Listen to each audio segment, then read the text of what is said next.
আসসালামু আলাইকুম প্রিয় দর্শক শ্রোতা, দেশ এবং প্রবাস থেকে যেখান থেকে আমার এই ভিডিওটি দেখতে পাচ্ছেন তাদের আন্তরিক শুভেচ্ছা অভিনন্দন। বন্ধুরা, আপনারা দেখতেছেন এই যে এখানে একটা ঘাসের জমি, ইন্দোনেশিয়ান স্মার্ট নেপিয়ার ঘাস। আমি আগে আপনাদের একটু শেয়ার করি।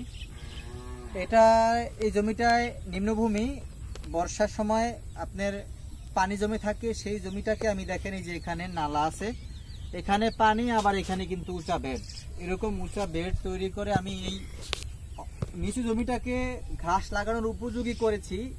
তারপরে ঘাসটা রোপণ করেছি। এখন আমার ঘাসের তৃতীয় ধাপ কাটার চলছে। তৃতীয় ধাপ আরো 2 বার কেটেছি, আবার পুনরায় আবার কাটার উপযোগী ঘাস হয়েছে।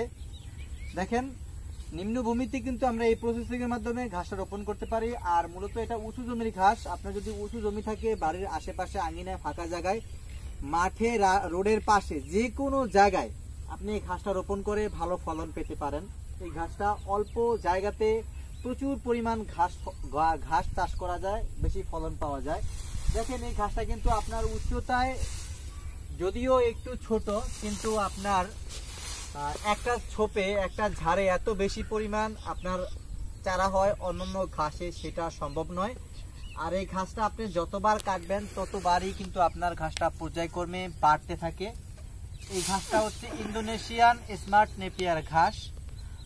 এটার 22 থেকে 25% প্রোটিন রয়েছে, মিষ্টি স্বাদযুক্ত, রসালো এবং সারাটা কাণ্ড জুড়ে পাতা। এই পাতা থাকে আপনার ছাগল, ভেড়া, গরু, মহিষ সকল প্রাণী কিন্তু এটা খুবই পছন্দ করে থাকে। আর এই ঘাসটার বৈশিষ্ট্য হচ্ছে এক ছোপে অধিক চারা পাওয়া যায়, অধিক ফলন পাওয়া যায়। আর আপনার এটা খাওয়াতে কোনো মেশিনের বা সাইলেজ মেশিনের কোনো প্রয়োজন হয় না।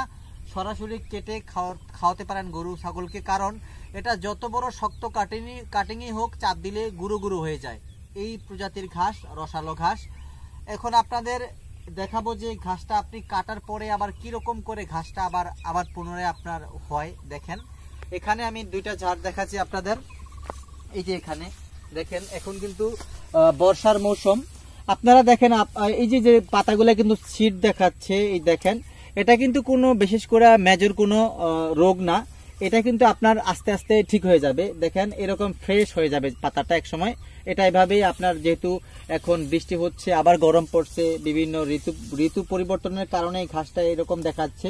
আবার কুয়াশাও পড়ে মাঝে মাঝে, সেই জন্য কিন্তু এরকম জরাজীর্ণ পাতা দেখা যায়। এটা কিন্তু আবার সব স্বাভাবিক রূপ লাভ করবে এভাবেই। কোন রকম কীটনাশক প্রয়োজন হয় না দেওয়ার জন্য, এটা করার জন্য। দেখেন এখানে কিরকম ভাবে হচ্ছে। দেখেন, আপনি একটা ঘাসের কাটিং থেকে 3টা করে বের হচ্ছে, তার মানে এটার বংশবিস্তার হয় অঙ্কুরের মাধ্যমে। আর আপনি এটার বংশবিস্তার পেতে আপনার একেবারে ভালো মানের একটা পরিপক্ক কাটিং প্রয়োজন। আপনার যে দেখেন, এখানে কিন্তু 100% পরিপক্ক অনেক কাটিং রয়েছে। এই যে শুকনো পাতা, মরা পাতা রয়েছে, এই মরা পাতার ভিতরে কিন্তু এই অরিজিনাল পরিপক্ক কাটিং। আপনাদের আমি একটা